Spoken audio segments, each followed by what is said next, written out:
Let's take a look at how margins work.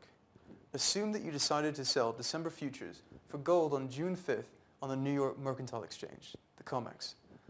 Assume that the current futures price of gold is $400 per ounce. The contract is for 100 ounces, and you decided to buy 100 ounces at this price. In this situation, the broker is required to demand that you pay into a margin account. The amount of money that must remain in the margin account until the contract expires is called the initial margin. Assume that this amount equals $2,000 per contract. This means $4,000 must remain in the margin account. At the end of the day, the margin account is corrected to reflect the investor's profit or loss. This practice is called revaluating an asset.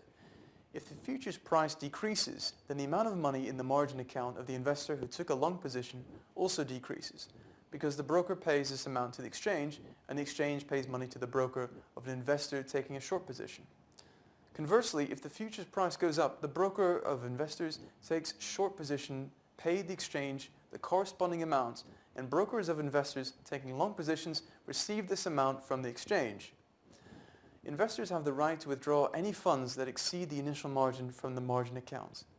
In order to guarantee that a positive balance remains in margin accounts, the exchange requires a maintenance requirement, which is somewhat lower than the initial margin. If the balance of a margin account falls below this level, the investor must deposit more money to restore the account to the level of the initial margin. If the investor fails to make this payment, the broker closes the position by selling the contract. Since investors don't have to put up the entire sum of a futures contract to trade futures, but only the initial margin, which is only 2 to 10%, they can enter deals with high leverage.